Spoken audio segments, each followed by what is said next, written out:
স্থানীয় সংবাদ। আসসালামু আলাইকুম। বাংলাদেশ বেতার, রাজশাহী। স্থানীয় সংবাদ পড়ছি খন্দকার আনোয়ারুল ইসলাম। নওগাঁর জেলা প্রশাসক মোহাম্মদ আব্দুল আওয়াল বলেছেন, পবিত্র হজ পালনকারীদের যাতায়াত, হজ পালন ও অন্যান্য সকল বিষয় সহজ করতে প্রশিক্ষণের ব্যবস্থা করেছে সরকার। বর্তমান সরকার হজযাত্রীদের আন্তরিকভাবে সহযোগিতা প্রদান করছে। আজ সকালে ইসলামিক ফাউন্ডেশনের আয়োজনে সদর উপজেলা পরিষদ সম্মেলন কক্ষে হজযাত্রীদের নিয়ে দিনব্যাপী প্রশিক্ষণের উদ্বোধনী অনুষ্ঠানে প্রধান অতিথির বক্তব্যে তিনি এসব কথা বলেন। এ সময় জানানো হয়, নওগাঁ জেলা থেকে এবছর ১,৬০০ জন পবিত্র হজ পালন করতে যাচ্ছেন।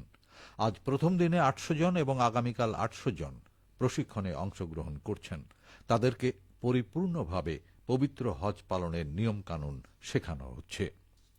রাজশাহী নগরীতে বিশেষ অভিযানে ৪ জন সহ রাজশাহী মেট্রোপলিটন পুলিশের আরএমপি ও ডিবি পুলিশের অভিযানে মোট ২১ জন গ্রেপ্তার হয়েছে। গত ২৪ ঘণ্টায় মহানগরীর বিভিন্ন স্থানে অভিযান চালিয়ে বৈষম্য বিরোধী ছাত্র আন্দোলনে হামলা, বিস্ফোরণ ঘটানো, সন্ত্রাসী কর্মকাণ্ডে ও অন্যান্য অপরাধের অভিযোগে ৪ জন গ্রেপ্তার হয়েছে। এছাড়াও আরএমপির অভিযানে ১৭ জন গ্রেপ্তার হয়েছে, যার মধ্যে ওয়ারেন্টভুক্ত ৫ জন, মাদক মামলায় ৩ জন এবং অন্যান্য অপরাধে ৯ জন।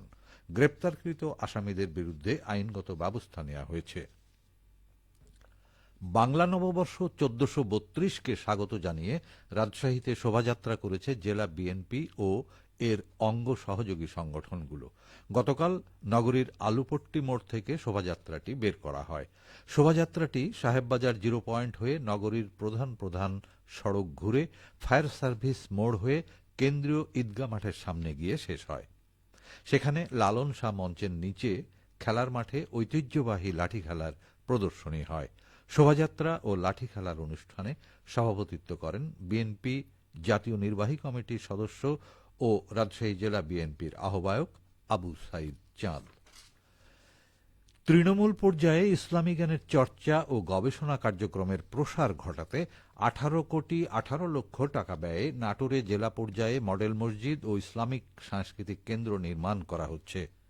ধর্ম বিষয়ক মন্ত্রণালয়ের প্রত্যেক জেলা এবং উপজেলাতে ৫৬০টি মডেল মসজিদ এবং ইসলামিক সাংস্কৃতিক কেন্দ্র নির্মাণ কাজ প্রকল্পের আওতায় একটি জেলা এবং ৭টি উপজেলা মডেল মসজিদ এবং ইসলামিক সাংস্কৃতিক কেন্দ্র নির্মাণ কাজ বাস্তবায়ন করছে গণপূর্ত বিভাগ।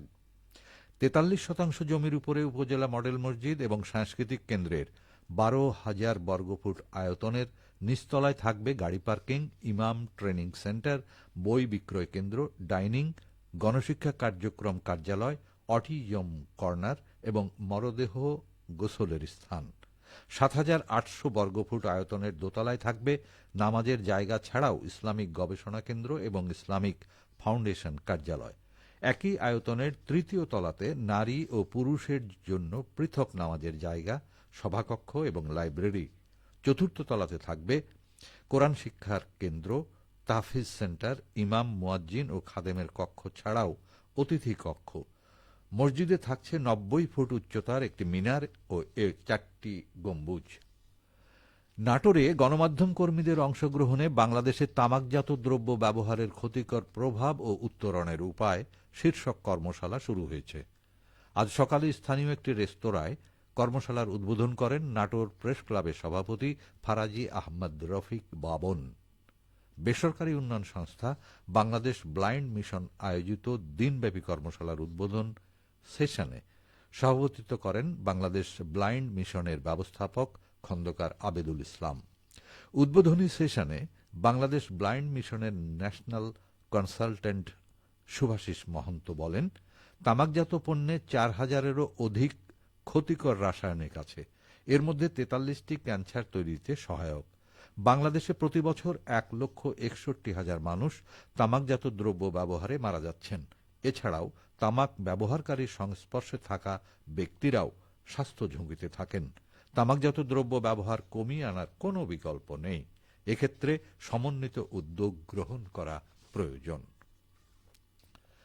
সিরাজগঞ্জে তাড়াশে এবারও বিনা চাষে ভালো ফলন হয়েছে রসুন আবাদে। বাজারে দাম ভালো পাওয়ায় লাভবান হচ্ছেন কৃষকেরা।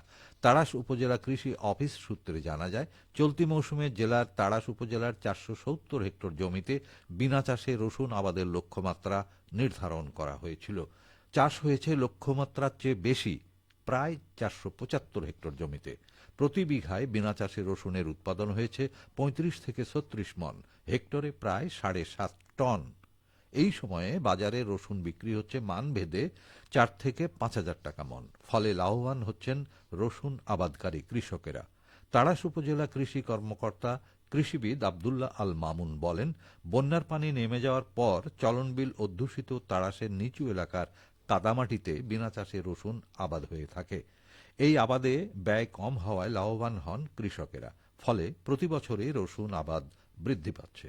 কৃষি অফিস থেকেও কৃষকদের নানা পরামর্শ প্রদান করা হচ্ছে।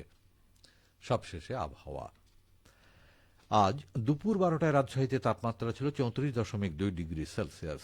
এ সময়ে বাতাসে আপেক্ষিক আর্দ্রতার পরিমাণ 48%। রাজশাহী ও পার্শ্ববর্তী এলাকায় আজ সূর্যাস্ত সন্ধে 6টা 27 মিনিটে। সংবাদ শেষ হল। আমাদের পরবর্তী সংবাদ দুপুর 2টা 5 মিনিটে।